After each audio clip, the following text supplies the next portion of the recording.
Hello, dear students. I humbly welcome you to yet another topic of our ICT lessons. If I remember very well, we started this lesson like a month and some weeks ago. Now, this time around, we are more like winding it up, where we are looking at principles of graphic design. We are in graphic basics. Last time we were explaining how you can understand about graphic designing, where you learned types of graphics. There are two: vectors and bitmap, and you had to practice on those ones. Well, just a quick reminder: graphic design, what is it when we talk about graphic designing? Well, this is a process and art of combining text and graphics and communicating an effective mass message in the design of logos. So graphics, you can also have graphics like in brochures, newsletters, posters, signs, and any other type of visual communication.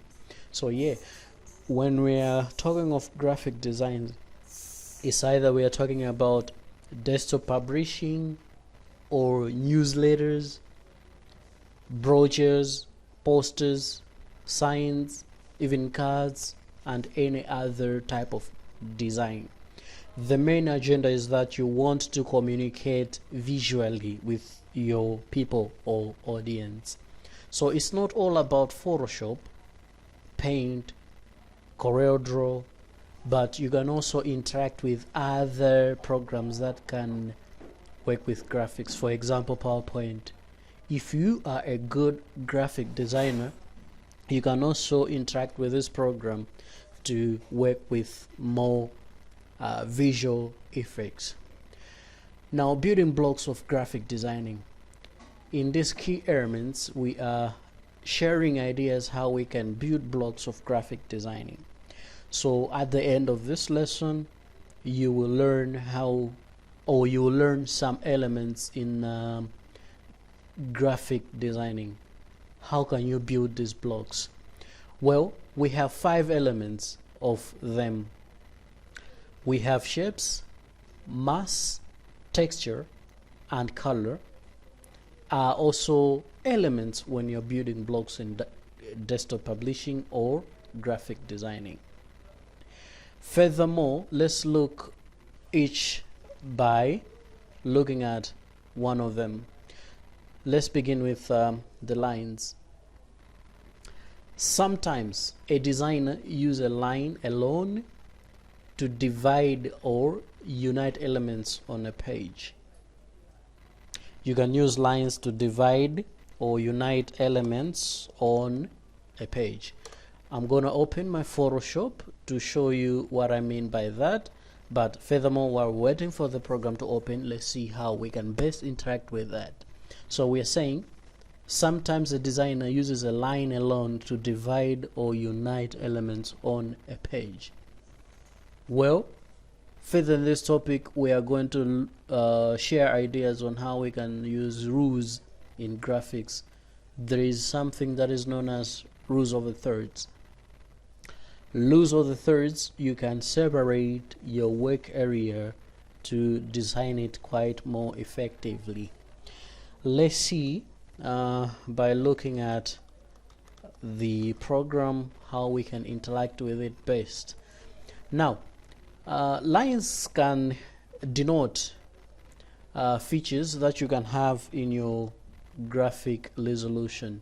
When we say denote, we can share the movements or you can separate the movements, as for example in a diagonal line and arrows. You can use diagonal lines or vertical lines and arrows, or provide an anchor to hold element on a page, such as lines at the top, bottom, or sideways.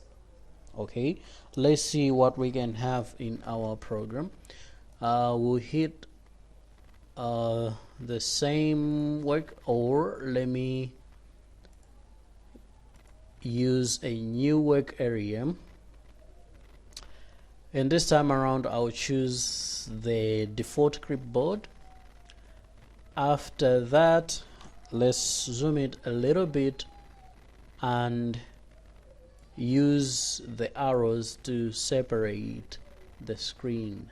So yeah, we can have these anchor points or the lines to demarcate, to share demarcations on the screen.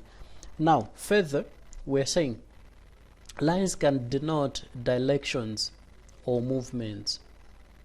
To denote is like to show directions or movement. Where is my text? Where is my object showing? How is it showing, or where is it going to be?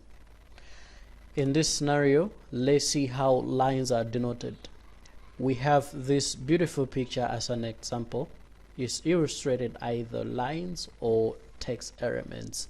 Now remember, in a picture, a very attractive picture, you can have lines or you can denote it with either text attributes, just like this is. Now lines, shapes. You've seen how lines can be best illustrated. Let's see how shapes can be illustrated. A shape can be of any character. You can have a circle, a square, and a triangle. These are the most common shapes people use in a graphic element.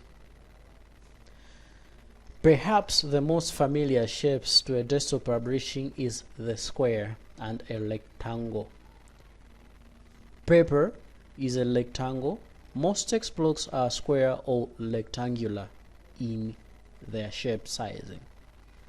While you may encounter printed projects cut into other shapes, most circles, triangles, and free-form shapes in a desktop publishing material are found on the page within the graphics or in the way the elements are placed on the page. Let's see by the example. We are saying most of the shapes are illustrated, or you can get them in your work. In this case, I'm using Photoshop Creative Suite 6. To get a shape, you need to hit on the rectangular tool, then choose the custom shape. On top, you see the shapes that you can have over there.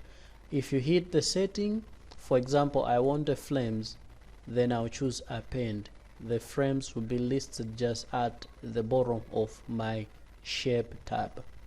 In this case, I want to choose the scissor, then I'll drag and drop. It will show on my work area.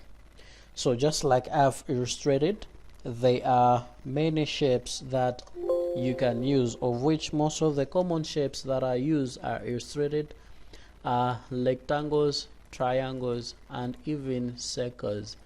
I have this circle, you can have it, it can also be illustrated on your work just like that. Alright, dear students, let's see one more thing about the shape. So in the shape, you can also, a shape can also be illustrated in a form of logo, and of course you can have them illustrated the Gestalt theory, which basically says that you can interfere a whole by only seeing its parts. There's really nothing to that B-body other than 3 lines, but you see the stripped body of the B because your mind says you should. In this case, we have this picture whereby is showing honey. Now in this case, this is not a pure honey, a bee, but your mind is telling you that this is a bee by just knowing how a bee looks like. So this bee was drawn, we have to draw this using the lines and the shapes. So you can interact with shapes to produce a picture of any graphic element or graphic standards that you can have. Nevertheless, we also do have what is known as the text alignment, like those ones you see on your screen. You have lines that are illustrating a text. So typography can take shapes too. Typography, it means those shapes that can illustrate a typewriting. You can use shape to come out with words. That's why we call it typography. So furthermore, we'll see the mass. The mass is also known as size in graphics. There is physical size and visual size. Physical size, it means you have to go measure the actual size. Suppose you want to print a banner. A banner is one of those posters we see when we're traveling along the roads. Such huge printing. You cannot just do the sizing in your mind. First, you need to go and measure the actual size. So that's why we're calling it, this is a physical size and it's a visual size, the end point where people are going to see. But when it comes to your program, you're not going to see the actual size of this one, but yet is your physical size. So size can be relative. What you can record right now is the same size that you are going to put on your program as you're recording. If it's not, then you are going to do awkward things. So a physically small brochure can have a great deal of mass, so to say size, through the use of heavy text and graphic elements. The size that you can have when you're saving the image. You see over here I have the picture that I'm making right here. When I'm saving it, it will maintain a certain size on my work. So let's say we're saving it by grade 6. Alright, now the picture will have a certain sizing on the screen. So this picture, the size of it, by going on properties, you can see the size by going on properties, and is 101 kbs at the moment. If we add any element in it, the picture will have to maintain its mass. The mass will be developing and developing, depending on what you are attaching on that image or that picture. Furthermore, a physical large brochure can appear smaller but lighter by using the text and graphic sparingly. So remember, mass is the actual or the physical sizing and the visual size of your element that you are designing. Like for example, here we have a typography image that we want to illustrate further. It is easy to distinguish the header from the headlines. The header from the headlines by having the mass of the sizing of that headline. The texture. For desktop publishing, actual texture is the feel of the paper. It is smooth to the tough or rough. Textures can also be visual on the web page, especially backgrounds that stimulates familiar fabrics, stone, and other texture are common. Let's see. We have this texture picture which is illustrating how you can characterize images. Free People integrates the unique texture and the patterns of its texture. So the design is a greater example of the texture. It's also an excellent use of incorporating products into the design. The texture uses is in this side gives it a very earthy, down home, yet semi-exotic feeling, a very good feel. You can see it's just a simple design, but the way it has been presented is just good. Remember, the elements of graphics is colors, and by now you guys, you know how you can create colors. You know how colors are created based on those three colors. So colors can be used to elide, specify emotions and reactions. When you are doing graphics, you need to know when to use a color, how to use a color, and why you are using that color. So here we are saying colors can be used to elide, specify emotions and reactions. Red is typically thought of as an intention grabbing hot color. Blues are more calming or convey stability. Some color combinations are used to create a specific identity. Corporate colors, school colors, or may be used in conjunction with texture to simulate the look of other objects. The look of print papers wrapping on the neon lights, for example. So we are saying there are some colors that can be used as corporate colors. In this case, corporate colors, for example, we are working on a project that we are assigned by TNM. TNM is somehow green. All right, so that's a corporate, their corporate color. Airtel, their corporate color is red, so you need to stick on those colors. So some of the color combination might illustrate the stability of what you are going to illustrate in your project. And colors may provide cues for the reader. It gives more attention to whosoever is reading your text. Yeah, you can see colors here: blue, yellow, green, red, purple, violet.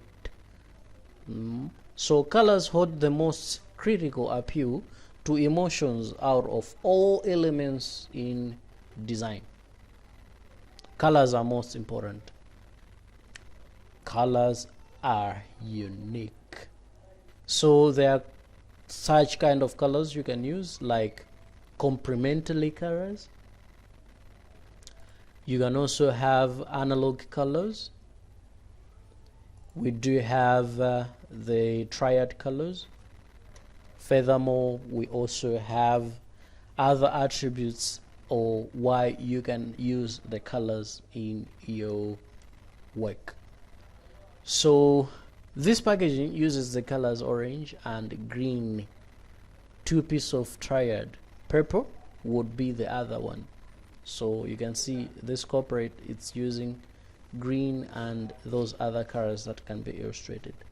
Now the big picture is different instructors or design have their own ideas about the basic principles of design, but most are encompassed in the 6 principles of balance, proximity, alignment, repetition or consistency, contrast, or even white space.